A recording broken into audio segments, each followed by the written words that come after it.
globe to bring you the constant variety of sport. The man is incredible. The thrill of victory. Absolutely the best. And the agony of defeat. Oh, look at him go! Oh, baby. Oh, no.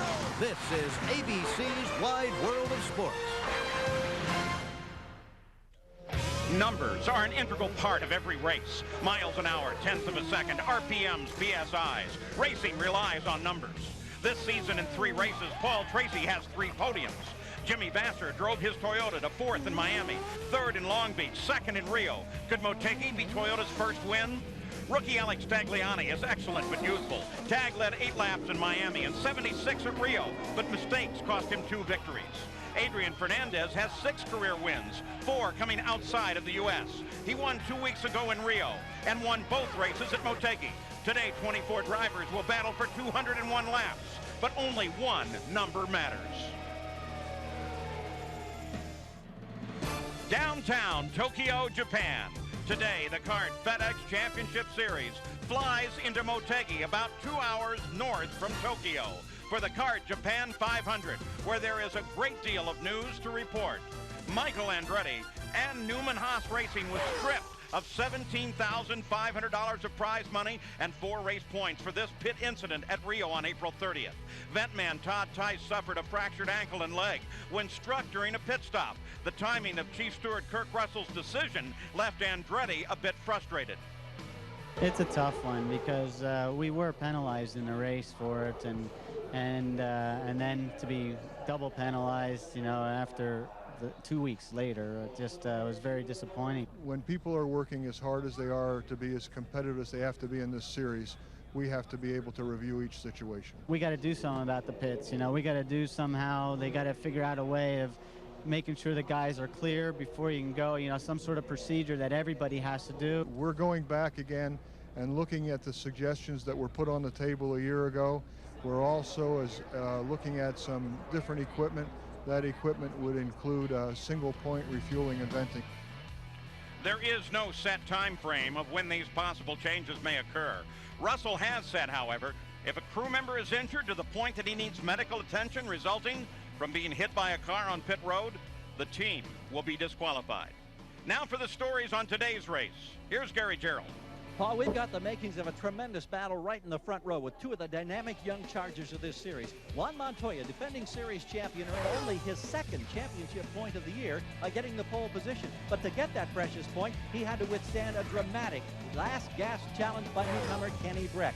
Breck came down as the last man on the track, took the green flag, only to have his engine expire in a huge puff of smoke. The Rahal team, with only 8 minutes left in the qualifying session, got the backup car ready. He had to go out on old tires. With 2 minutes to spare, Kenny Breck almost knocked Montoya from the pole position.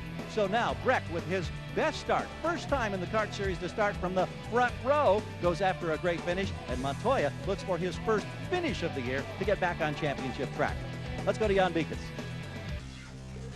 Gary, qualifying was tough for 2 people. One, our series point leader, Paul Tracy, and the man who's won this race 2 straight years, Adrian Fernandez. Now, for Paul Tracy, his situation was the car just wouldn't turn as he got down to turn number 3.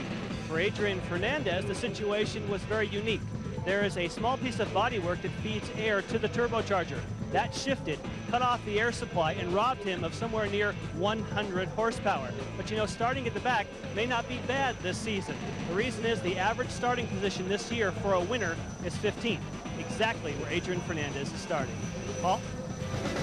Happy Mother's Day. This is Paul Page with Parker Johnstone. The FedEx Jets have carried the $70 million of CART equipment thousands of miles in the past month. In fact, it's been 30,000 miles from Nazareth, Pennsylvania to Long Beach, California, down to Rio de Janeiro, and now Motegi, Japan. And they've gone from 1-mile ovals to street courses to the Roval down in Rio, and now the super speedway in Motegi. It's taken 80 man-hours on every one of these changes. There has been a 1-day delay for the running at Motegi. It rained the original scheduled date of the race, but they are now ready to go. So let's take a look at the starting grid. On the front row, it'll be Juan Montoya and Kenny Breck. The second row is Jimmy Vasser and Roberto Moreno.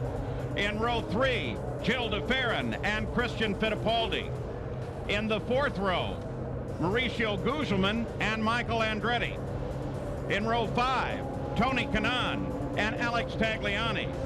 The 6th row, Shinji Nakano is back, and Max Pappas. In the 7th row, Oriol Servia and Elio Castroneves. In the 8th row, Adrian Fernandez and Memo Gidley still substituting for Patrick Carpentier. The 9th row, Dario Franchitti and Michel Jourdain Jr. In the 10th row, Cristiano D'Amata, who had a little trouble starting but is now rolling, and Paul Tracy. The 11th row, Tarso Marquez in a Swift, and Mark Blundell. And in the 12th and final row, Takuya Kurosawa and Luis Garcia Jr. Norberto Fontana had a crash in practice, and because he lost consciousness in the crash, he is not able to start. He is otherwise okay. Little over a mile and a half around here, 201 laps. That's 311 miles. But look at the maximum lateral G's, 4.1 for the diminutive Cristiano D'Amata. That means he'll be experiencing over 500 pounds of his own body weight. For someone like Paul Tracy, it's close to 800 pounds. They're full throttle for 93% of the laps around Motegi. And plenty of onboard coverage from the twin ring Motegi. On board with the 22nd starting driver, Mark Blundell. A little further forward in the field, here is Shinji Nakano. He starts 11th. And further forward yet is Jimmy Vasser, who starts on the 2nd row. In fact, the inside of the 2nd row. Now, there's some news stories over the past 24 hours. Here's Gary Gerald. Paul, there's been a tremendous amount of rain in the last 36 hours in this area. Consequently, a weeper where there's seepage of moisture coming up through the track inside turn 2 has created a nightmare for track officials. About 20 minutes ago, they determined, as the drivers went out and inspected with the officials, that they're now going to extend the pit lane all the way on the warm-up lane through turns 1, through turns 2, and then they'll exit and merge on the backstretch. This is going to have a huge impact on the way you approach possible pit stops. The strategy is very important. In fact, Chip Ganassi says it may cost you 2 laps if you now pit under green. But all the drivers, all the teams have been advised of that. They'll now use that 50-mile-per-hour limit all the way from the entry in the pits coming out of turn 4 to the exit of turn number 2. And for more on what it may do from a strategic standpoint, let's go to Jan. Yes, Gary, and of course, these teams have already planned their strategy ahead of time as to when they might like to pit. However, if you now have a longer speed limit zone, obviously there will be a bigger penalty when you make a pit stop. You're going to spend so much more time at 50 miles per hour. If it were under green, Chip Ganassi thinks it would be 2 laps. Some of the teams that I've spoken to say 1 to 1.5. Certainly that's going to put an emphasis on trying right now to do it under caution. The cars now moving to their rows of 2 as we have begun the pace lap. It should be green next time around. Back of the field still trying to find position. There was a report of some smoke at the back of Jimmy Vasser's car. That's an unconfirmed report. We'll keep an eye on it. 4 drivers we want to watch that had problems in qualifying. Fernandez, Franchitti, D'Amata, and Tracy starting 15th, 17th, 19th, and 20th. They should work their way up quickly once the green flag comes out. Montoya on the pole, picks up the speed, flashes across the line, takes the green. Here we go. Kenny Breck drops in behind him. Jimmy Vasser slots into 3rd. 3 wide as they go through 2. Montoya to the backstretch, still sorting it out at the back of the field. Michael Andretti with a great move on that opening lap up to 4th place now. Michael Andretti had trouble on the original scheduled date of the race. They had to change it in. Oh, car spins, catches the wall. That's Servia. So at the end of the first lap, Servia catches the wall, catches it hard, but he's moving in the cockpit. All of the pit wall workers scrambled for cover as he came around. Remember the problems that Oriol had coming to the green at Rio. So by the line, Michael Andretti made it to 3rd place at the end of the first lap. And we were saying that he had a lot of trouble as they were preparing to start the race on the first day. Of course, it never got started. And he had an opportunity to take advantage of the overnight delay and change an engine. Jan Beekes. Yes, Paul, it was really a blessing for Newman Haas Racing and Michael Andretti. He went out in the warm-up session, as you said, and had a TPS, that's a throttle position sensor, fail on the engine. Unfortunately, what that means, that's like a 2-hour repair. They couldn't do it with only 15 minutes before the scheduled race yesterday. Then it starts to rain. They had the opportunity to take it back to the garage, make the repairs, and they were thankful because Michael Andretti had never had the opportunity to drive the spare, and now he's out in the primary and showing why he wanted that car. The back end stepped out on Oriol Servia's car. He's out of the car and okay. So with just one lap complete, and pole sitter Montoya taking the lead, followed by Breck and Michael Andretti moving up. We now have 2 laps into the record book, one of them under green and Servia into the wall. We'll be back. Now the top of the field led by Montoya. There's your top 6. Oriol Servia has caused this first yellow flag. Speaking of rookies that have a problem, he caused it right at the end of the first lap when he spun it coming off of 4, got into the wall. He made very few mistakes in his 2 years in Indy Lights, but we've seen the last 2 races as they've come to green. He's gotten on the throttle with 900 horsepower, very different drivability characteristics than an Indy Lights car. He's lit up the rear tires, in both cases spun back to the inside and made contact. You can see being on board with Mark Blundell. All Mark's thinking at this point is, hey, I'm up another spot. Servia did jump over the wall and headed back to not just his pit area, but back to the paddock area. And so we assume he's okay. He'll have to go by the medical center because he did catch the wall. And the best indication is they'll give him a quick exam and he should be right back out and able to join this race as a spectator. Adrian Fernandez is a 2-time winner here. There have only been 2 races here. There is Adrian on the track. 2 races at Motegi, 2 wins, and of course 2 weeks ago at Rio. Adrian Fernandez, though, started well back in the field and now runs 15th. Gary Gerald?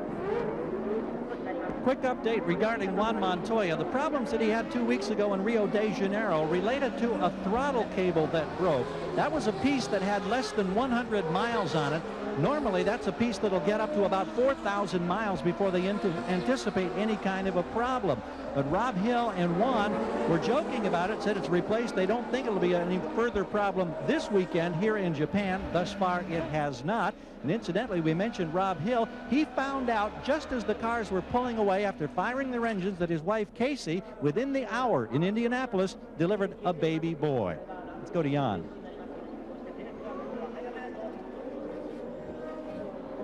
Well, Jan is off doing some work. Rob, congratulations to you and the new family.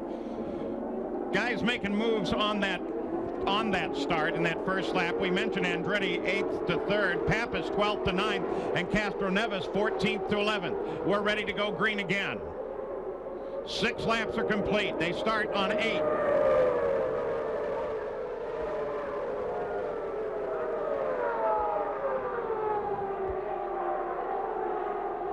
Michael Andretti sits 3rd. That's Jimmy Vasser just behind him. Shinji Nakano not up to speed.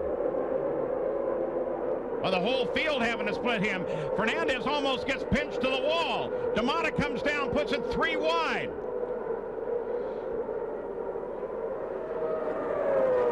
A look back from Nakano. Oh, how'd you like to have that looming behind you? Great move by D'Amata there. He used the pick of traffic of Shinji Nakano to go by both Franchitti and Fernandez. Well, Shinji dropped well back and then finally got up to speed. That's actually back at 15th place. The leader, Montoya. Under the yellow, 4 cars actually hit the pits. Blundell, Kurosawa, Tarso Marquez, and Luis Garcia Jr. With this extended pit lane, if you're in the back, there's nothing to lose to come in, top up. You might be able to catch a yellow a few laps farther down the road than the rest of the field, gaining that all-important track position. That again's a look back to 15th place, back up at the front of the field. And just as we left the onboard there, you can hear Shinji downshifting. Years past, they've made at least 1, sometimes 2 downshifts going into turn 3, but with the Hanford device this year, top speed's down a little bit with the increased drag. The drivers are finding that they only have to use 1 downshift. Some drivers like Adrian Fernandez aren't downshifting at all.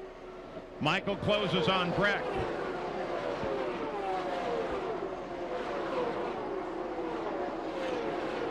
Clouds overhead in Japan, still a bit threatening.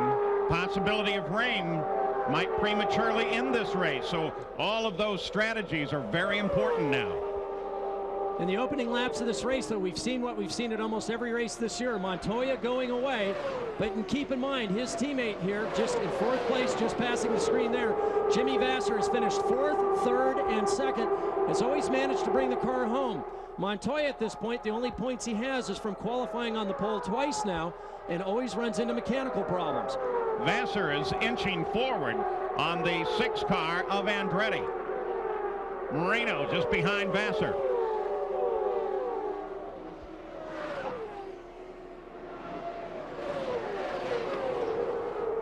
Montoya, last lap around, by far the fastest at 203.5 miles an hour. If I were a team owner, I'd employ 2 strategies here, Paul. One, to send one car out very fast as a rabbit, try to get everyone to use as much fuel as possible, to be as hard on the equipment as possible. The other driver may be laying back, a little bit more conservative with fuel, try to extend the range. And the other problem is the weather, Paul. We don't know when rain might come in, and they have to get to the 50% point of the race in order to put it in the books. So you might want to do exactly what Montoya is doing at this point. Gear shifting on this oval here. Jimmy Vasser, also some adjustments there on the steering wheel, where he has complete control of everything in the car, including how he wants everything displayed. Let's go to Gary Gerald, an update on Jimmy Vasser. Well, a quick update that relates to that strategy that Parker was talking about. We polled 5 different either crew chiefs, team owners that have 2 men in the track and asked them about splitting the strategy and using someone as a rabbit. Nobody admitted that they would do that. One team did say, we'll watch the first 50 miles and see how it unfolds. Then we could make a decision that might go along those lines. So we watch Jimmy Vasser. Memo Gidley's moved from 16th to 13th. Tony Kanaan, 9th to 7th. Jourdain from 18th up to 14th. And Cristiano Damana, you watched him as he moved from 19th to 16th, lining up behind Shinji Nakano. In the CART Japan 500, Juan Montoya continues his grip on the front of the field. He's led every lap from the green flag. Breck is 2nd, Andretti 3rd. It's survival of the fastest, and only the top 33 drivers will qualify for the greatest spectacle in racing. Watch the Indianapolis 500 time trials next Saturday, live at 2:30, 11:30 Pacific on ABC Sports. Mark Blundell works his way around this 1.5 mile oval. The leader remains Juan Montoya. Nothing has changed in the field, but Montoya has upped the ante substantially. Look at these are the fast laps in the race. And on the 24th lap just completed, he kicked it up to 205.7 miles an hour. As his fuel load lightens, he's just going quicker and quicker, obviously not trying to conserve fuel or the car at all. As we said before, they're flat through 1 and 2. They come down into that straight, 230 miles an hour down this back straight. They just touch the brakes lightly on the downshift from 6th to 5th gear, right back on the throttle. Slowest point of the track right here, 185 miles an hour. Hard on the accelerator through start finish, back up to 6th gear, 230 miles an hour. Obviously, Montoya going absolutely as hard as he can. 206.1 miles an hour on the last time around. Back to Shinji Nakano now. He's got both Franchitti and Tracy lined up behind him. Oh! Shinji closed the door on Paul really hard there, and I'm very surprised that we haven't seen both of the Team Green cars move up. They had problems through practice and qualifying. They were both very quick in the warm-up, and yet here they are still back in 17th and 18th position. So Shinji Nakano holding off a charge by Paul Tracy and, in fact, Dario Franchitti. Jan Beekes, you have an update. Yes, I do. I spoke with Derek Walker as to find out what was up with Shinji's car as he dropped back on the restart and now is having trouble. He said they're not sure. He hasn't said a thing on the radio. Obviously, he's got his hands full. Well, and that is, in fact, the leader, Montoya, that is now closing at the back end of Franchitti's car. He's already put Blundell, Marquez, Kurosawa, and Garcia down a lap and is now going to start to work on Franchitti.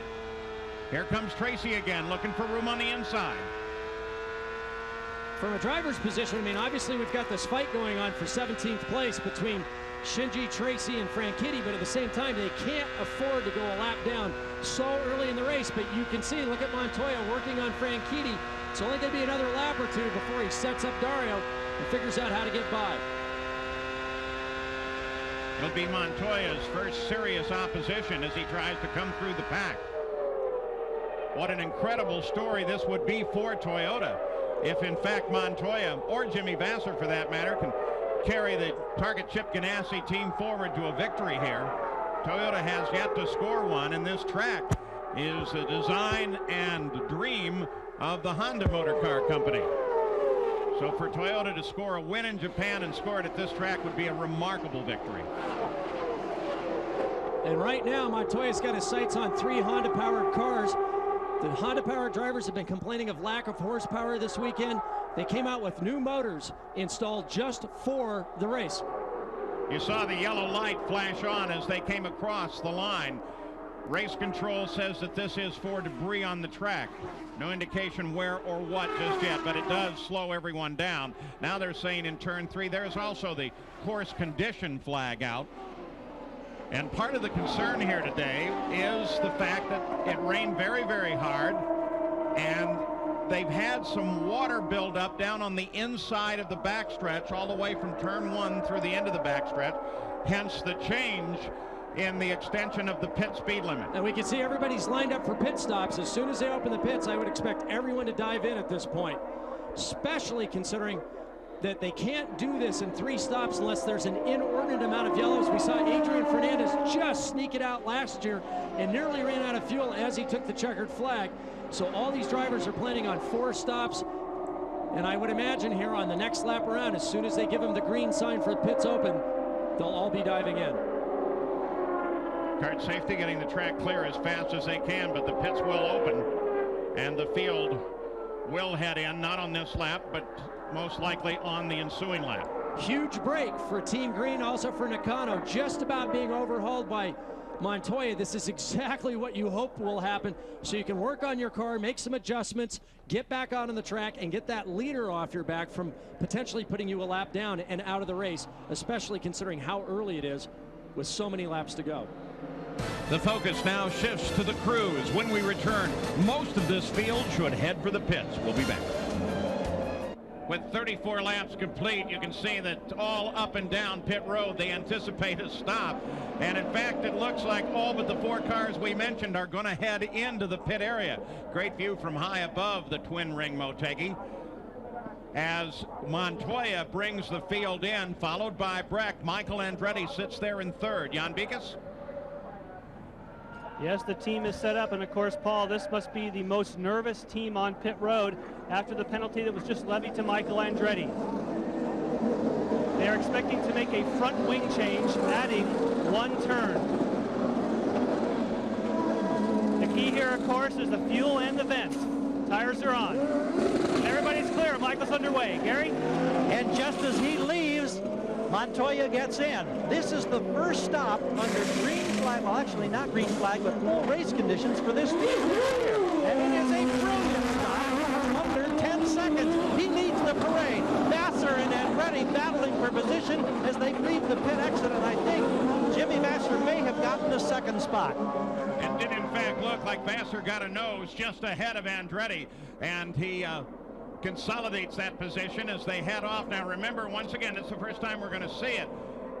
They use the pit speed limit all the way around to the backstretch because water has been weeping onto the track right in this area that they're at this moment. So now with the stops complete for most of the field, and the whole field has now had their first stop, 35 laps complete, we await the green flag with Montoya still the leader. A Target Chip Ganassi looking pretty good here right now. Montoya leads it. Vasser is in 2nd place. Here's the winners and losers on the pit stop.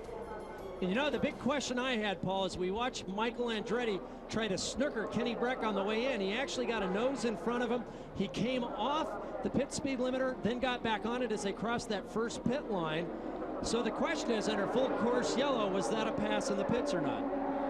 Adrian Fernandez had a great pit stop. We want to show it to you. This is from the right front tire point of view. Donnie Lambert's running the right front. Little change of the front wing as well as a change of the tire, and he's gone. Alex Tagliani also into the pits. Gary Gerald. Paul, it was interesting as they made their stop, they went for a full load of fuel. Some of these teams, we believe, went for the short load on fuel. And because everybody agrees this will be a 4-stop race, they have the luxury of one of these stops being what they call a short fill. So Tagliani's team strategy, however, was to give him as much as they can so he can go as long as he can. Now he's way back, I believe, in 17th position. We'll see how this plays out as we go green. Tagliani will actually answer the green flag from 16th position, followed by Dario Franchitti. Green is out. We're racing again. It's the 39th lap completed.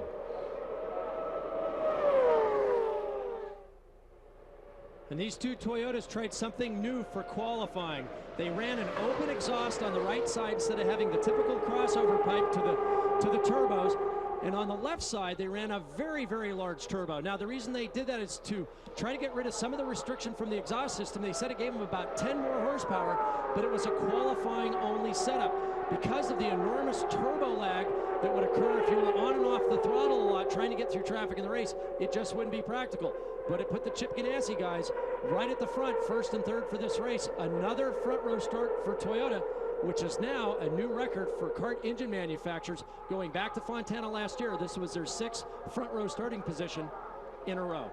Upper left-hand corner, those guys on the move, Michael and Mimo Gidley and Cristiano D'Amata, both with major moves here in the early going of this 201-lap, 311-mile race. Montoya and Vassar on point, front of the field. Vassar just about a half a second back. Then Michael Andretti with his great move on the start got him up to third. He's managed to consolidate that and stay there.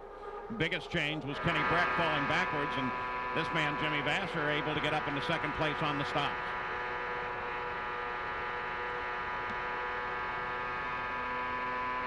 When they opened the gates for the race itself, the report from Motegi was that the crowd, over 61,000, literally ran from the gates to their seats, put their umbrellas up and stayed. Mauricio Gugelmin into the pits.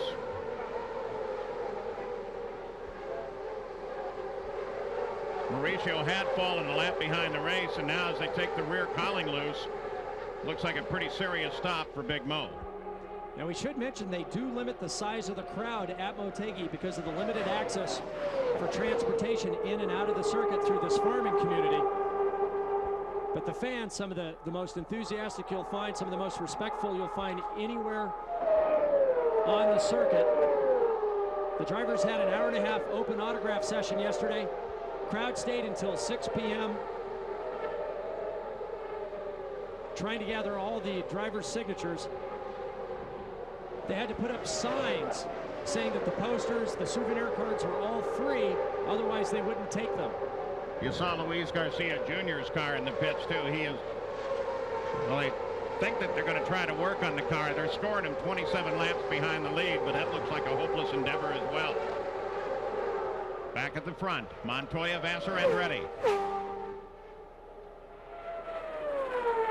Andretti's just slowly inching up on Vassar. Tony Kanaan, Roberto Moreno. Moreno running currently in fourth, left-hand side of your screen.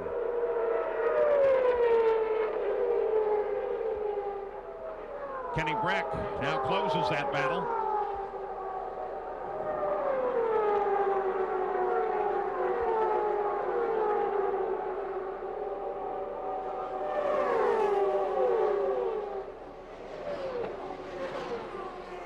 Kanaan moves into position, tries to get him set up.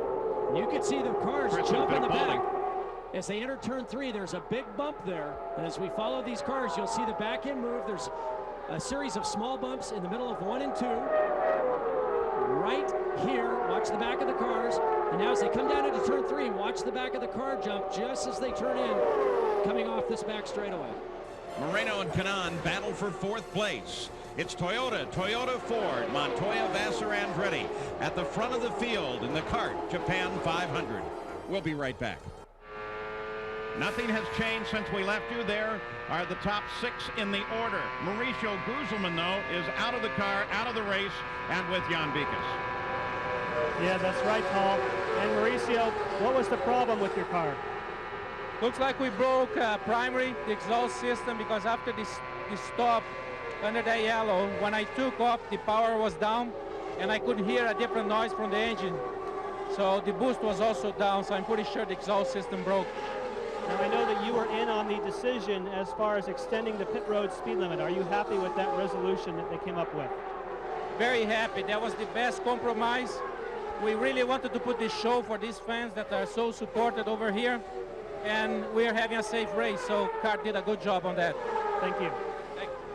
Mauricio Guzman speaking in that way as the president of the Championship Drivers Association, who is very, very keen on 2 things this year. One is driver participation with his fans, hence with the help of CART, all of the autograph sessions that they have had at every track, and very, very strong awareness of helping out the fans as best they can in Mauricio's mind. And the second, along with Jill DeFerrin, that of safety at every race course they run, and they've been very vocal about that. Montoya leads, Vassar is second. He's 2.3 back. Helio Castroneves has been battling with Tagliani, but now drops a little backwards. Gary Gerald. Problems for Castroneves, not happy with the way the car's working after the last pit stop. He's lost several positions, and he's about to go a lap down as Montoya pulls alongside and makes the pass. They keep telling Helio to continue to work with the weight jacker and the sway bars to try to hang in there. Of course, they do not want to have to pit under green, but clearly he is going backwards. He has lost 5 spots in the last several laps. And remember, Helio Castroneves' problem at Team Penske has in fact been gearbox related. The past couple of failures that he's had. Asked whether or not they've really figured out what the problem is, the answer has been no, they really haven't. Adrian Fernandez, he runs 10th, the defending 2-time champion here and the latest winner in the series from Rio.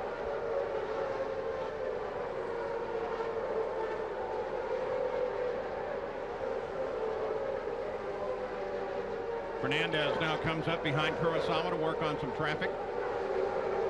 Nothing changes in the top 10. 137 laps complete, 201 the scheduled distance.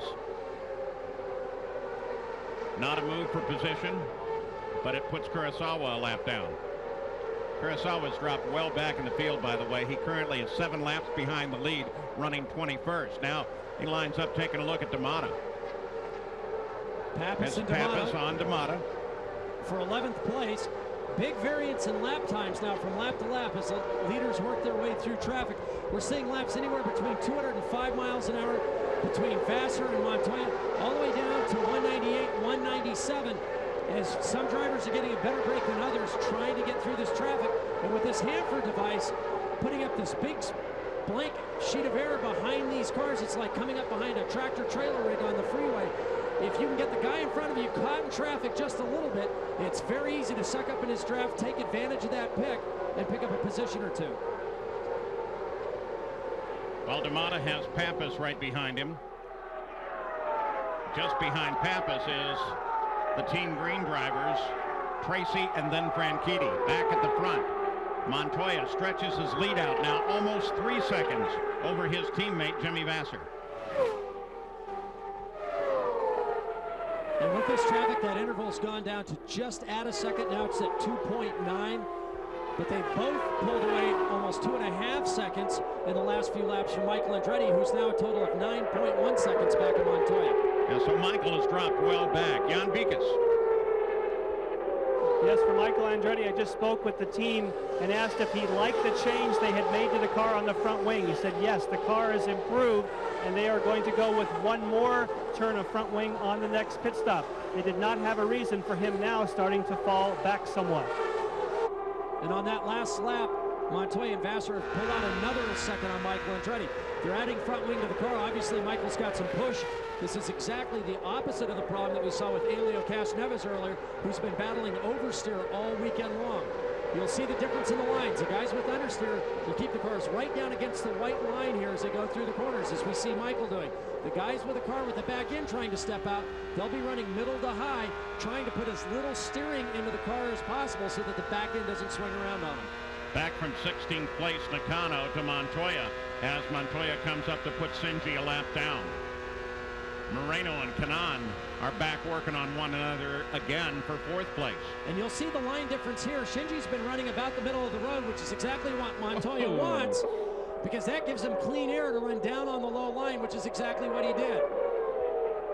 If you're trailing, if you've got a car that's pursuing you, especially if it's going to put you a lap down, you want to drive as low to the inside as possible to take as much air off of that car as possible. So hopefully your yellow can come out, you can get some distance and keep that guy from taking you out of the race. And Montoya just went right by him and has easily put him a lap down, as now he sets his sights on the next car. And while his record doesn't show it, Shinji Nakano is well liked by everyone in the series, and they're very impressed with his rookie performance here, driving for Derek Walker. He did a great job at Homestead. You would almost never believe that he's a rookie, that was his first oval race. He adapted very well, drove a very heads-up race. Very likable guy, too. Always smiling, very friendly. Unfortunately, he's joined the club of those who have, now that he's had that testing crash at Milwaukee, got caught out by the bump at the exit of turn 2, which has gotten so many drivers in the past. And now that he's hit the wall, he knows what oval racing's all about. The teammates, Juan Montoya and Jimmy Vasser, have a firm grip on 1st and 2nd. Adrian Fernandez and Roberto Moreno purify themselves before visiting a Japanese temple. We'll be back right after this. And they're under caution. Mark Blundell had a very light brush with the wall, but still enough to bring out the caution. And so Juan Montoya with his teammate Jimmy Vasser running 1st and 2nd. Both head into the pit area. You're on board with Vasser, who had a little tussle with Michael Andretti and finally took 2nd away from him. Andretti is in as well. Let's go to the pits now and Jan Bikas. Michael Andretti comes to a stop, and the crew changes for this weekend for Newman Haas. John Littlefield moves to the vents, and we have John Simmons now working the fuel. Wait for it to clear, and he's out of here by my watch, 12.8. Gary? Service for both Juan Montoya and Jimmy Vasser. Montoya in the front. Ganassi shows him that sign. Speed control, turn off, then on. He's gone. Vasser's gone. Here comes Moreno. Here comes Andretti and his teammate Christian Fittipaldi. They're the first ones out of the pits, and a big traffic jam behind them. So the Ganassi cars come out of the pits the way they headed in, with Montoya and Vasser 1st and 2nd, Michael Andretti in 3rd. In 2 weeks, the Kart Series is on ESPN from Nazareth, Pennsylvania, as we make up the snow out. Now, our next ABC Kart event comes from the Milwaukee Mile, 3 weeks from now on June 4th.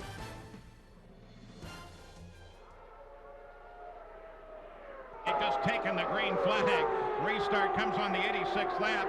Indeed, Moreno did move from 4th to 3rd on the stops, and now is in a war with Michael. Michael gets around him. That puts Michael to 3rd. You can see, though, Michael left the very inside of the bottom of the track open, giving Moreno some clean air. Quietly moving up to is Christian Fittipaldi, who now sits 5th right behind Moreno. Montoya and Vasser still the front runners here.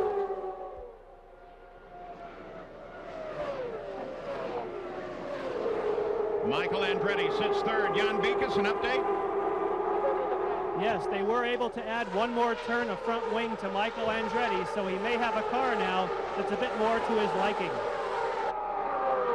And there was a report that the race leader, Juan Montoya, was having radio communication problems. Gary Gerald? That is, in fact, the case, Paul. I just checked with Chip Ganassi. Ganassi was holding up that sign during the pit stop regarding the pit speed limiter because Juan can't hear him. Well, Chip thinks that maybe Juan can hear him. They don't know for sure. But on this side of the pit wall, Chip says we're not hearing Juan. It's been an off and on situation since the green flag, and obviously that complicates things. So there were a lot of desperate hand signals in that very short pit stop. I guess in the length of a pit stop at 10, 11 seconds, you don't really want to look down and say, hey, Jan, you hearing me or not? Pit in and out. Moreno, as we said, picked up 1. Fittipaldi picked up 2 slots. Kanaan was a loser on that, dropping from 5th to 8th. We see the Team Green's cars. Paul Tracy went from 12th to 10th. And Dario Franchitti picked up a place from 13th to 12th spot. Once again, Team Green doing a great job in the pits. Keep in mind that Paul's come from 20th now up to 11th spot. Kenny Breck there with DeFerrin working him back in 9th place. Battle for 9th. They go too wide in the corner. DeFerrin goes around. That's Paul Tracy and Cristiano D'Amata just behind them.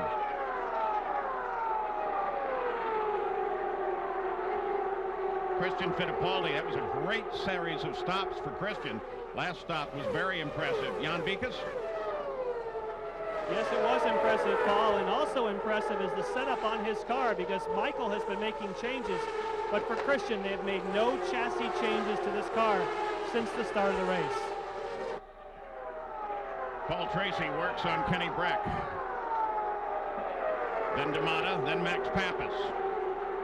So 2 of the Rahal cars sitting back here 10th and 13th. And I'm surprised to see Kenny Breck here. We talked about it, the problems he had in qualifying, how the engine blew up just as he took the green flag, got into the back of car. His warm-up lap would have been good for 4th place. His one and only timed green lap put him 2nd on the grid. Many expected him just to take off, battle with Montoya, and maybe get his first win in the series. But I'm surprised that he's had this lack of competitiveness so far in the race. And then again, Paul Tracy, who's done so well this season, hasn't had the best of qualifying efforts, but has always found the front by the end of the race. I would expect the 2 of them, if they can get hooked up, to work to the front, unless the chassis just don't allow them to do so. But I'm very surprised Kenny's not farther up at this point. Tarso Marquez will get a black flag for a pit speed violation. Not really a factor. He's 7 laps behind the lead. D'Amata comes up to work on Tracy. There's Tracy's teammate, Dario Franchitti. Started well back, now runs 8th.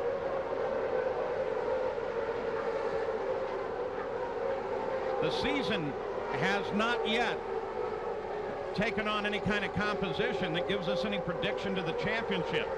So many different performances, so many varied performances. Montoya, first pit stop here today, is the first one he's taken of the season. He's had a disaster of a season thus far. And it's kind of turned around between Montoya and Vassar in comparison to last year. Jimmy last year had about the worst racing luck of anybody I've ever seen. This year, everything's gone great for him. Montoya, on the other hand, can't seem to do anything right except go fast, just can't get it done during the course of the race. But now, today at Motegi, will this once again be Toyota's first win? They've been so close this entire year. Their 2 cars now running very strong at the front. Montoya now 2.7 seconds ahead of Vassar. But Michael now shadowing Vassar as we continue to watch this battle between Breck, Tracy, and Cristiano D'Amata. The yellow shell car is in fact Kenny Breck. He runs in 10th place. Jan Vikas?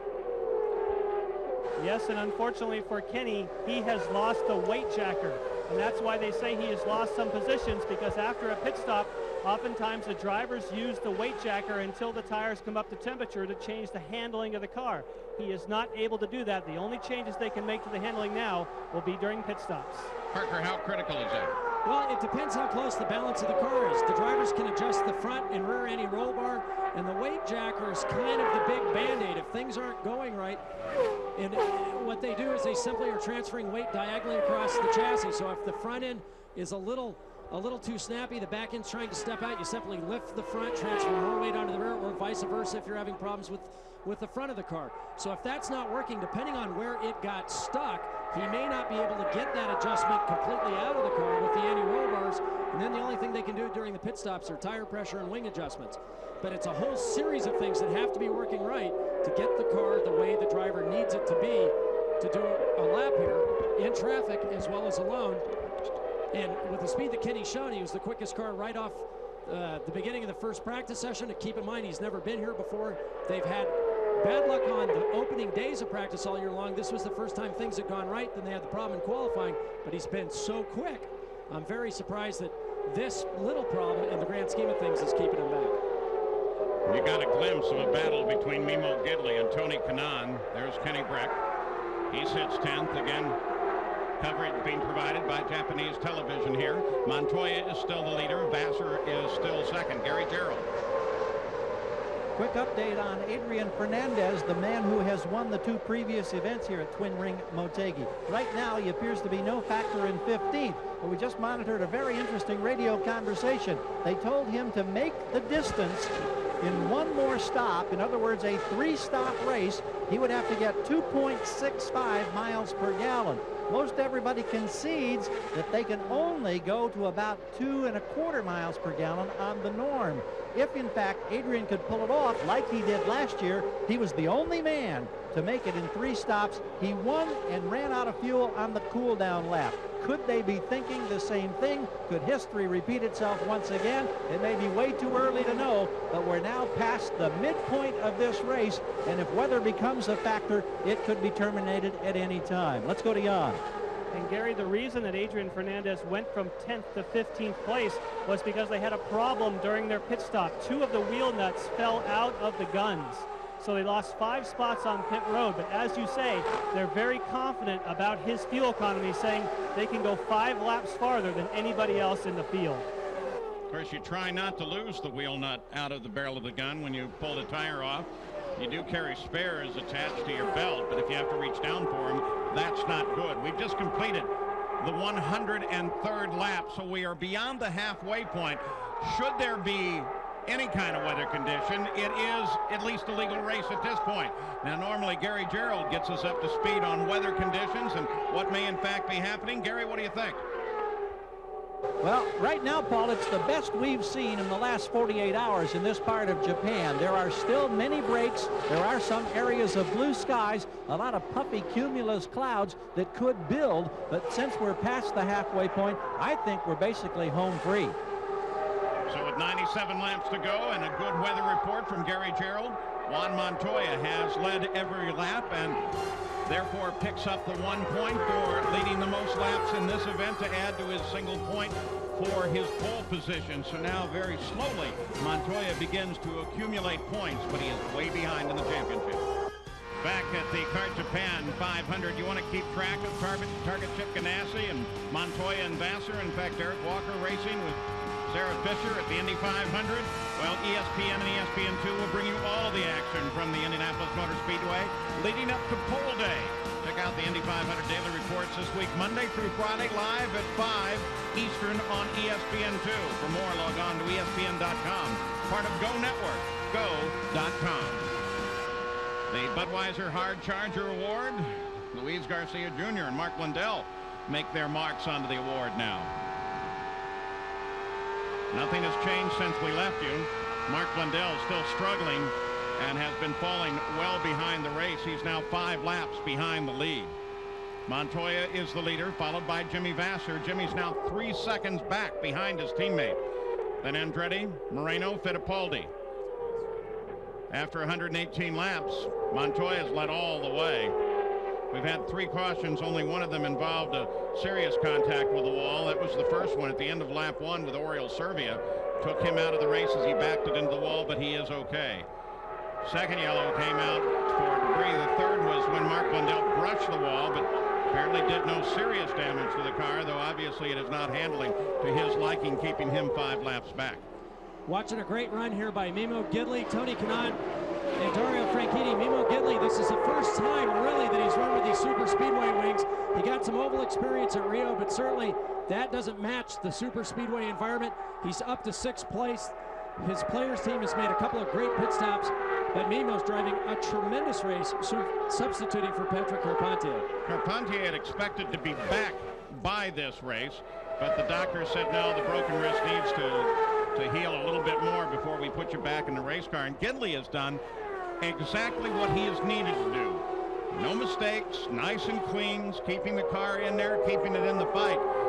He no doubt has come under the observation of any number of owners here for perhaps later in this season or maybe next season. He's also made a huge impression at the Speedway. He passed his rookie test in just record time. And there's a grassroots effort that's raised over $35,000 on the internet to support Mimo in his bid for an Indy 500 win.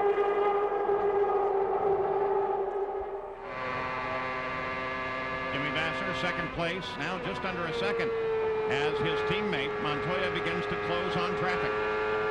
And, you know, Paul, he had just over a 3-second lead just a couple laps ago, so Montoya is really falling back. You can see that Montoya and Vasser consistently the quickest on the track. They're the only two drivers in the 26-second range. Everyone else in the 27s and 28s. Some of these drivers have pulled out one quick lap, but Jimmy and Juan have been doing it lap after lap after lap. He's now only 0.6 of a second behind Montoya. Keeping track of some of the other teams. Team Penske, Jill DeFerrin is 9th. Helio Castro Neves is struggling 2 laps behind the race in 17th position. Newman Haas Racing, Andretti is 3rd, Fittipaldi is 5th. You'll see Jimmy pop out here on Takuya Kurosawa going down into the 3rd corner. At Ray Hall, Kenny Breck is now in 10th with his teammate Pappas in 13th. Jan Beekes. Yes, we have talked about the strategy for Adrian Fernandez trying to save fuel, but now he's got a big problem, and that is that Juan Montoya, the leader, is starting to catch him. For the strategy to work for Adrian Fernandez, he has to stay on the lead lap. Obviously, they will have to turn the fuel up to be sure he doesn't get passed by Montoya. If he does, the whole strategy is out the window. And he's got to hang on here just a few more laps. We would expect pit stops now coming very, very soon, but Adrian can't afford to get lapped. In fact, we should be well within the window now. 125th to 130th is our best guess. Here is Jill DeFerrin as he comes out of 9th place, slows down into the pits, and heads for Penske service.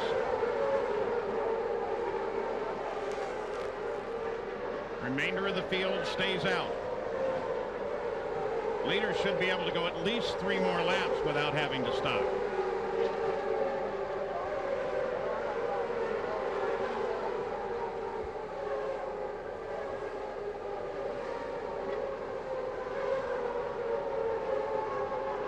Getting every drop of fuel. The stop is routine. Jill DeFerrin is away. He will have to stay at the 50-mile-an-hour limit all the way around to the exit of turn 2. Jimmy Vasser into the pits and signals his crew that he's going to take it around and behind the wall.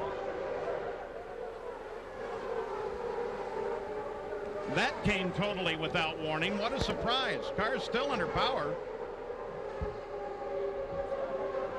Well, maybe not. We're not really hearing the engine, so it's difficult to tell.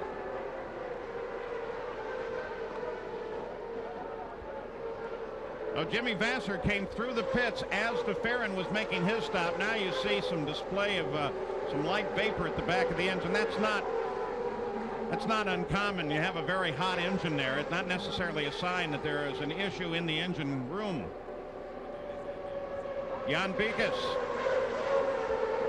Michael Andretti just finishing his stop under green here. These stops under green are so important. Waiting for fuel. He's already been here 15 seconds. That was a 17-second stop for Michael Andretti. They waited for all the fuel. Oh, nice pitch for Michael as he brings it out of the pits, brings it up to the speed limit. And we'll roll around to the backside. Target Chip Ganassi laid out for Montoya. Gary Gerald. Well, we're watching from the backside of the garage. Jimmy Vasser is out of his car. Jimmy, what was the problem? I don't know. Something wasn't gone in the drive. Maybe a gearbox. I'm not real sure. Big vibrations. I had to shut it off. Did you feel like you had an opportunity to win this and keep that championship push going with the great finishes you've had for Toyota? Well, absolutely. I mean, we're pretty much cruising in second. Just after halfway, trying to take care of the car, and but my hat's off to my team and crew. Did a great job in the pits, and Toyota, and everybody involved here at Firestone. We got a really good package, and Ron's cruising too. Both of us could walk away. It's just one of those unfortunate things, but that's the way it goes. And I'd also like to offer my condolences to the Petty family. I'm really sorry. And it's something that's certainly echoed by everyone in the kart community. Montoya, the leader, makes his stop. Gidley comes to second place with the stops, with Michael coming in. Moreno sits in third. Looks routine for Montoya. And he's away. 132nd lap for Montoya's stop.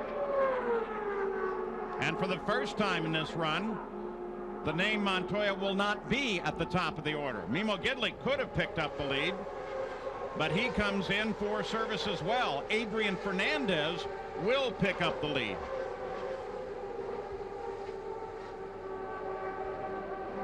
Gidley gets it a lap further at the 133rd lap. Very difficult for a rookie driver to put it on the marks. He does it perfectly. Keep in mind, they've got to warm up these carbon fiber brakes that they run on the super speedways. Then they're making a transition from asphalt, or from the asphalt onto the concrete. It's very easy to get sucked into coming in too fast. Mimo does it perfectly. Alex Tagliani, Mimo's teammate, comes into the pits. He came in third. And as Chip Ganassi predicted, while they have to keep on the speed limit all the way to the backside of the track, Montoya to Fernandez, Gidley, and Tagliani under these green flag stops has dropped 1 lap behind, but there are only 3 on the leader lap, and that should in fact sort itself out. Jan Beekes. Yes, Paul, I have to tell you about a scary moment for Newman Haas. But before I give you all the details, let's watch Adrian Fernandez, who's coming in here for his pit stop out of the lead. Obviously, they're trying to save as much fuel as possible, so this tank should be nearly empty. That is going to be the slowest part of a pit stop, is the fuel. Tires are done. They drop it off the air jacks. That is normal. Just going to wait for the last bit of fuel. There it is. He's out of here, 13.9. Now, what was happening with Christian Fittipaldi when the vent man went to release? The vent did not come out of the car. Very similar to what happened to Michael Andretti in the last race. In this particular instance, the vent man did not go back to get it. So therefore it stayed connected. They got Christian to stop. They went in, released the equipment, so no one was hurt this time for Newman Haas. And I imagine up and down the pit road, everybody's just a little gun shy about making a move after the move has been made to step away from the car, so that you don't give a false indication, get the car rolling, and step back in. Well, Montoya, with those stops, now takes the lead once again, followed by Adrian Fernandez and Michael Andretti. Roberto Moreno sits in 4th, and Dario Franchitti has moved up into 5th. The CART FedEx Championship Series, the CART Japan 500 from the Twin Ring Motegi will continue. At the Indianapolis Motor Speedway, they'll be searching for the top 33 drivers to qualify for the greatest spectacle in racing. Watch the Indianapolis 500 time trials next Saturday live at 2:30, 11:30 Pacific on ABC Sports. Well, back at the Twin Ring Motegi, Adrian Fernandez having to stay on the speed limit all the way around to the backstretch, dropped back to 13th place. Went 1 lap down for just a moment and then came around Montoya at the same time that Montoya fell well off the pace. We're not sure of the reason why he fell well off the pace. Michael Andretti is now 2nd.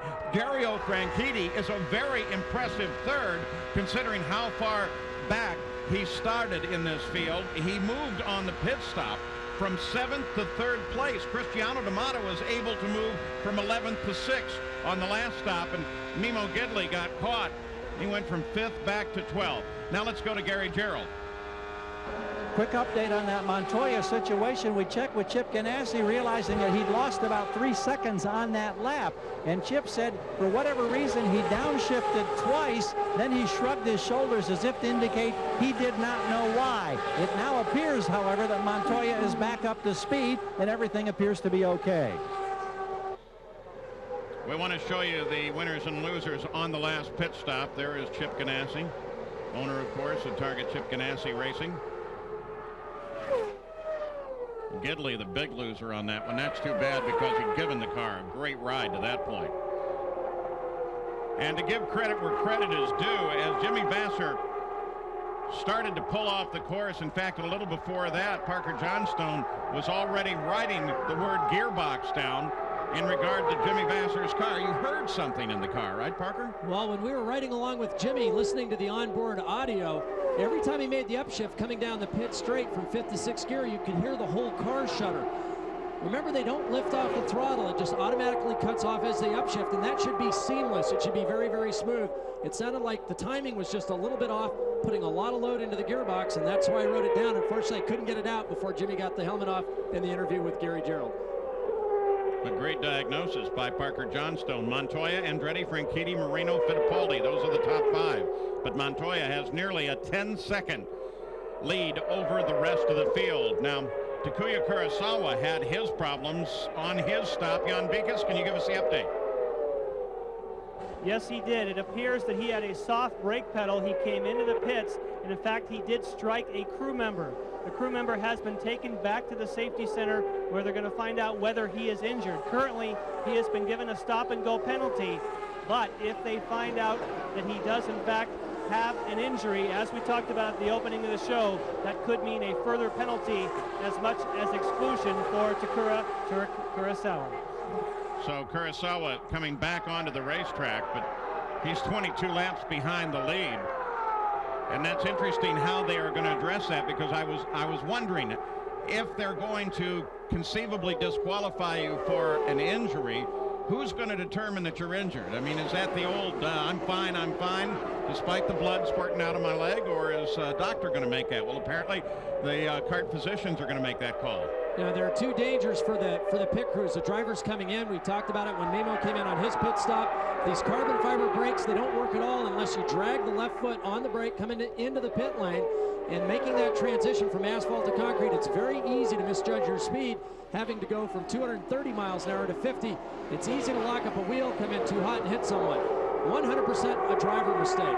In the Michael Andretti incident at Rio, every time when the right front tire guy tells you to go, you go. You don't check your mirrors. It's not your responsibility. In that case, the timing got off. Someone stepped back in. They got struck. That's not a driver fault, but certainly an entry accident is 100% the driver's fault and responsibility. This little group here is all racing for position. Breck, then DeFerrin, and then Pappas and Gidley. That's Sinji. He's just working his way around as that battle comes by. Sinji is currently 2 laps behind the lead. We've seen him up high in 3 and 4 all day long, and every time he gets high in 3 and 4, he loses a lot of time. He may be driving there because of the handling of the car, or maybe he's just carrying a little too much entry speed. Every time we've seen him go low, he's turned off pulled off a good lap time. So don't know what the handling problems are with the car, but there you can see he's up high. And once you get a little bit up in that line, the car just skates like you've hit ice, and then you lose all kinds of time as you come back out of the throttle, and you start praying that you're not going to clout the wall at the exit. Oh, again, a nice piece of driving. Wonder why he was sitting where he was when we joined the onboard camera. But like Mark Blundell, though not nearly as close, nice piece of driving. Kurosawa back in the pits. Now they are saying that the crewman does need medical attention, and therefore this car is done. And Kirk Russell made that very clear to us in a meeting that we had with him a few weeks ago. He said if there is an injury, the car will be excluded from the event. The problem they had at Rio with Michael Andretti is that they had problems with pit observation. They weren't sure of the nature of the problem there, and that's why it took so long after the event to enforce a penalty. The team seems frustrated and confused by this fact, but kart officials right there at the front of the car and say, nope, you're done. They seem to be unwilling, though, to believe what's being said and to move the car from the pit lane. Montoya back at the front. Now comes up to try and put Max Pappas a lap down. Pappas runs 11. And Max is going to do everything possible to keep Juan behind him. Blocking is not thought of to be a good thing when you're several laps down or out of the race, but certainly a driver is entitled to fight as hard as he can to stay on the lead lap, and that's exactly what Max is going to do.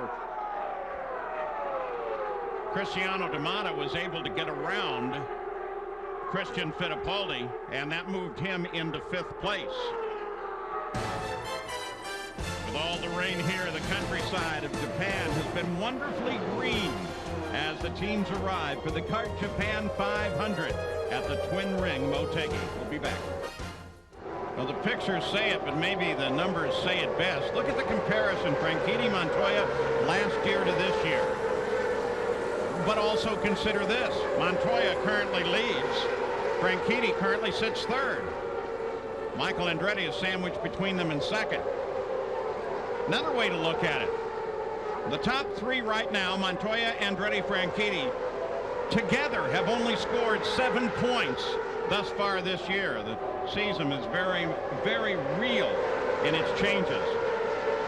Alex Tagliani's completed his stop on the 167th lap and leaves the pits again slow all the way around. We expect the leaders very shortly, Parker. Well, by my calculations, we should see lap 174, 175 is the next opportunity. Fernandez and Moreno coming in at lap 180.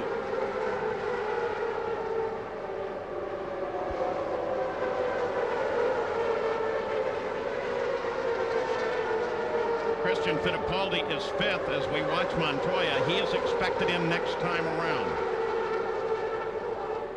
Oh, what a day this might be for Toyota if Montoya can make it all the way to the finish in front. Jan Bikas.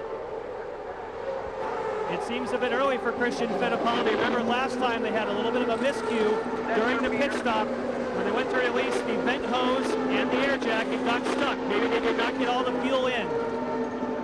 Tires are done. Fueling is done their way. And he seemed to have a little trouble getting it into gear, but 12.2 on the stop. And once again for Christian Fittipaldi, saw that they made no changes to the car.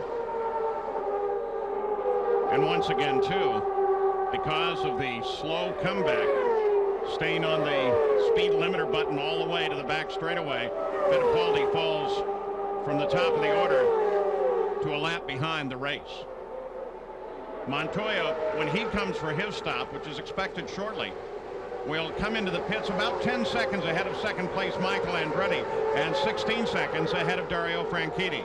Gil DeFerrin makes his routine stop. DeFerrin was 11th when he came in and 1 lap off of the pace. Yellow light has just winked on. Yellow flag is out. And there's the reason.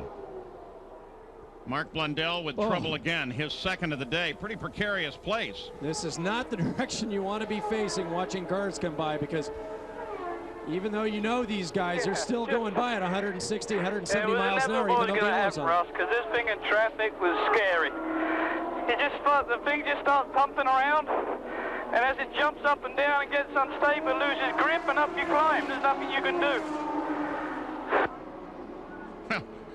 They're unsolicited as the interview on the problems of Mark Blundell.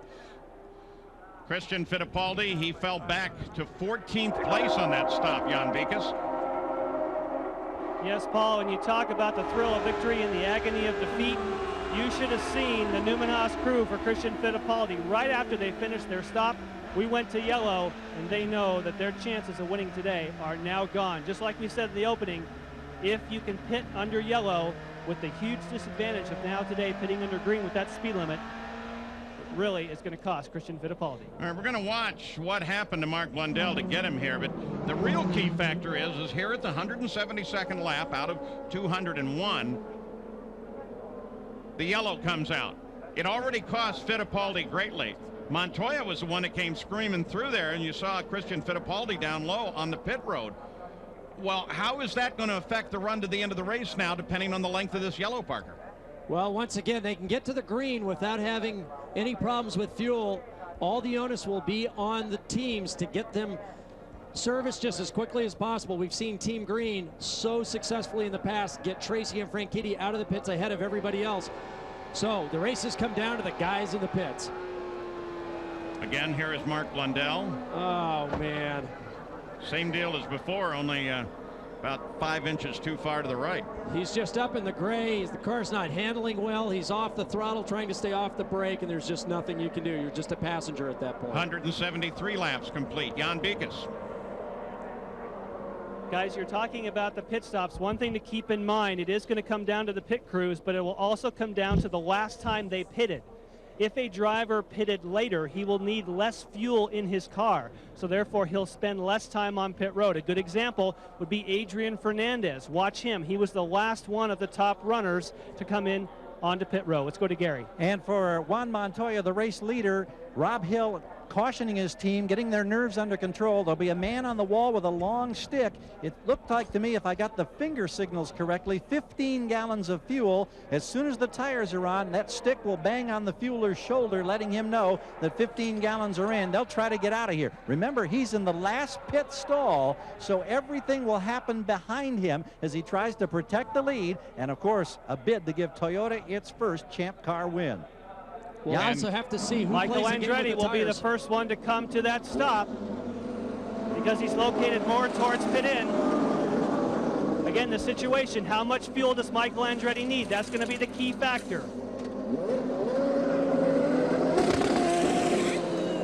About 11 seconds. Let's get to Gary.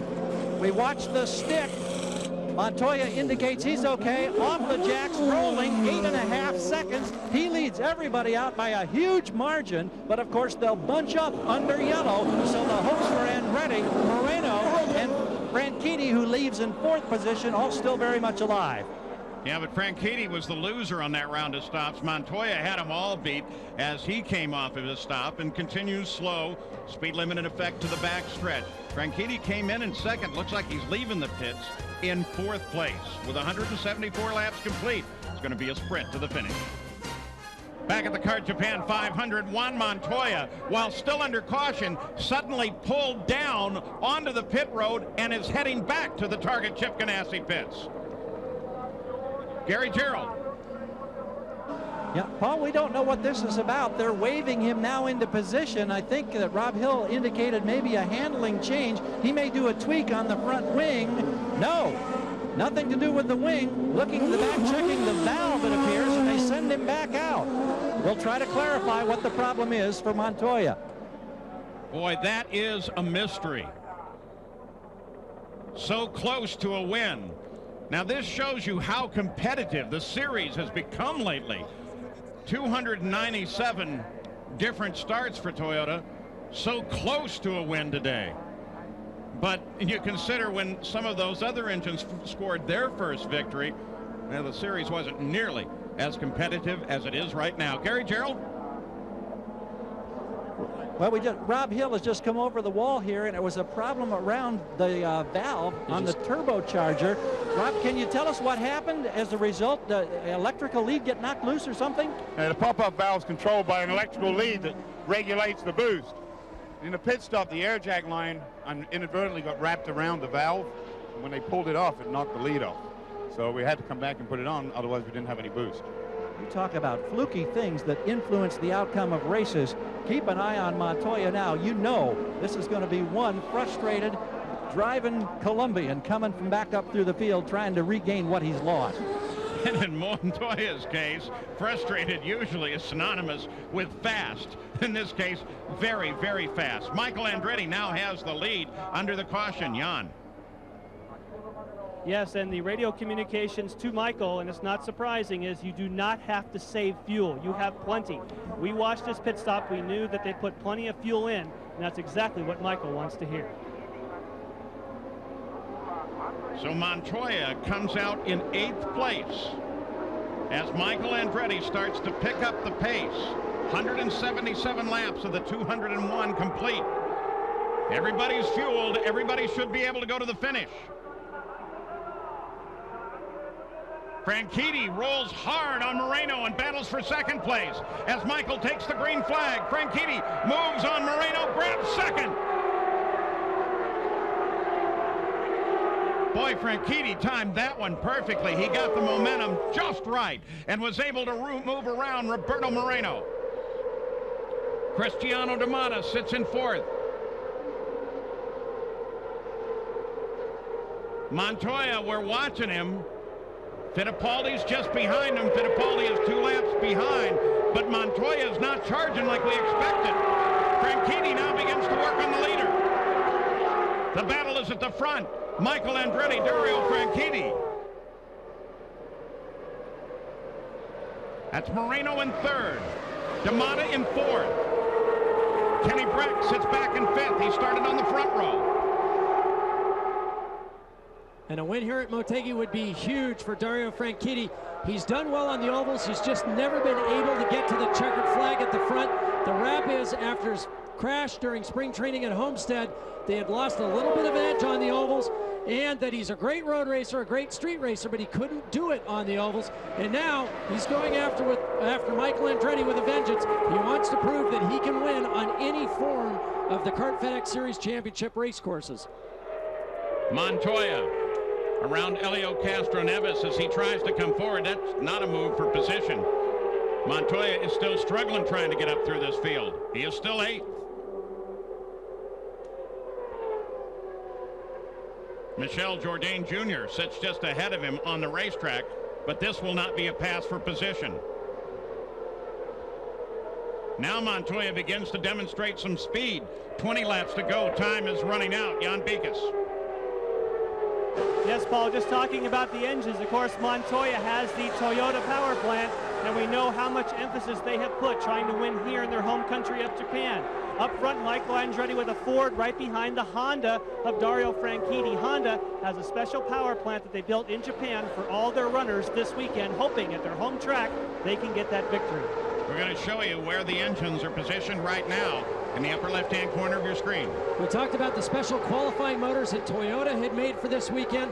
Honda put in fresh motors so that they could rev them higher for qualifying, and then special motors just for today's race. Mimo Gidley on the pit road. Lifts the visor on his helmet, drops it down again. Gidley in his first true oval race. He's a lap behind the race now. He runs in 12th. Andretti, Franchitti a half a second back. Moreno just behind Franchitti. The top 5 are very tight together. Paul Tracy in 6th place begins to pull in behind Kenny Breck. There's Michael, there's the interval, 17 to go. And last time we were on Montoya trying to draft out behind Jourdain, they both gotten around Tony Kanaan. That was for position. Montoya now in 7th place, 6.2 seconds behind on the previous lap. This time 6.02. Tony Kanaan comes into the pits. He was 8th. With Mimo Gidley and Gary Gerald, what's the story? We're watching Mimo Gidley, and the crew has taken the rear bodywork off, and they're checking the electronics. We don't know what the problem is. Phil, can you tell us what the problem is, Philip Hand? Some type of electrical problem. Thank you. It is electronics, and boy, his kid has had a terrific run today, and it's all been spoiled here in the last few moments. Well, too bad for Mimo Gidley. At the front of the field, Michael Andretti, Dario Franchitti, Roberto Moreno sits just a little ways back. 15 to go. It's going to be a fight to the finish. When you talk about the fact that Franchitti has not necessarily performed up to expectations of the past year on ovals, past 2 years really, not all of that has been him, though. There have been a number of circumstances that have kept him from scoring well on the ovals. But now, well, the test is out there. Can he catch and pass Michael Andretti? We've seen him run hard, but they've had problems in the pit stops, contact, things breaking at the most inopportune times. It's not that Dario couldn't go fast, it's just he couldn't make it last for the entire race without something going wrong, usually beyond his control. Well, the sun shines down on the twin ring Motegi of northern Japan, about 2 hours north of Tokyo. Michael Andretti is the leader, followed by Dario, Roberto, Cristiano, and Kenny. 187 laps complete. We'll be right back. Back at the Kart Japan 500, we are under caution, and the reason is fairly spectacular.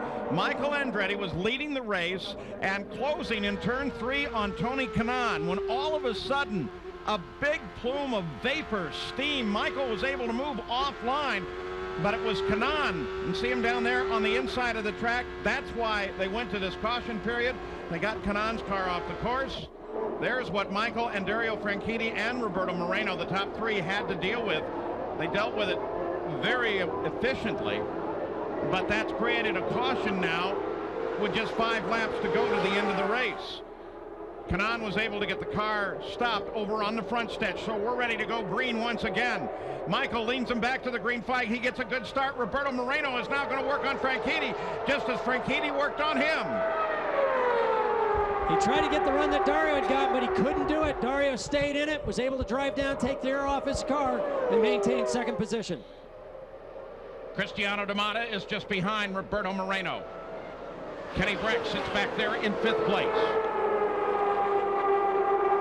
Don't forget, Montoya is in 7th. He's 3 seconds back from Michael. This is the break he needed. But none of these guys are going to move over. His next bit of work is Paul Tracy. There's Montoya. Tracy just ahead of him. Gary Gerald. Quick update on Dario Franchitti. The last words he heard from team owner Barry Green as they got ready to go green: you can make yourself a hero with Honda. The Honda wants to win this race so badly, and we see Robert Clark 10 feet away pumping his fist saying, come on, Dario. But Michael's holding him off with the Cosworth. Michael Andretti leads it. The crew praying for a victory here today for Michael. Franchitti 7/10 back. Last time around, 2 to go. Not the fastest laps of the race. Michael at 199, kicked it up to 203 last time around. So now Michael can sense this victory and is flying. Franchitti closes, 1 to go. Only one slight chance for Franchitti. It'll come off the backstretch. Franchitti inches closer. Down the backstretch. Heading for the checkered flag is Michael Andretti. No challenge behind Michael. Off of 4, Michael Andretti looks for the checkered flag. And Michael Andretti has taken the win at Twin Ring Motegi, followed by Dario Franchitti, Roberto Moreno, and Cristiano D'Amata. And the rest of the field follows Michael Andretti as Michael takes the victory. Only the second guy to win a race here. Adrian Fernandez won the first 2, and he will finish in 10th place. But Michael Andretti, as we look at the unofficial results, has taken the win. When we come back, we'll talk with our new winner. In the kart series this year, it doesn't pay to qualify up front. Michael Andretti moved from 8th to the victory. Dario Franchitti from 17th to 2nd, and Cristiano D'Amata from 19th to 4th. Now let's go down to Gary Gerald. So Michael Andretti climbs to the most elaborate victory podium that can be found on the Kart FedEx Championship Series circuit. Salutes this Japanese crowd that's been so appreciative. This was a strange day, but let's go right back to the start when you picked up 5 positions from 8th to 3rd early. How tough was it to do that? Well, I just had a good start. I had a good run around the outside of a couple of guys, and you know, it was good. And the car was really good. The Kmart Texaco guys did a great job in the pits, and the Ford engine was perfect out there. So, you know, it was just one of those days that everything went right. I mean, the Target or the Ganassi guys were pretty tough today, but, you know, luck went our way for once. Yesterday, had it not rained, would you have had any chance to be in this position because you had problems with both the primary and the backup car in that very short warm-up session? Well, I have confidence that we would have, because I think, you know, our spare car would have been okay, but you just don't want to take that chance. You know, I have a lot of confidence in the Kmart Texaco guys that they would have given me the same car, but we just thought we wouldn't push it. Career win 39. Enjoy it, pal. Thank you. In the Kart FedEx Championship points, Paul Tracy extends his lead slightly. Roberto Moreno moves into a tie for 2nd with Jimmy Vasser. Now here's Jan Bikas. Dario Franchitti with an awesome run from 17th to P2. A lot of people said, what's up with Dario this year? You showed maybe nothing. Well, I mean, I think we suffered from a lack of mileage after the accident and stuff. We've done less than 500 miles of testing, so we're struggling. But our races are like, you know, getting mileage, getting used to the car again, getting used to working with my new engineers. And I just think everybody did a great job today. The guys, the engineers were great. The car was really good, especially towards the end. And the engine was so strong, but the last restart got a little bit high, trying to get out of Michael's air and get a run on him into one, and didn't quite manage it. In 2 weeks on ESPN, the Kart FedEx Championship Series returns to Nazareth, Pennsylvania for the Kart Nazareth 225, snowed out in April. ABC Sports is online at abcsports.com, part of Go Network. This has been a presentation of ABC Sports, continuing the tradition of excellence.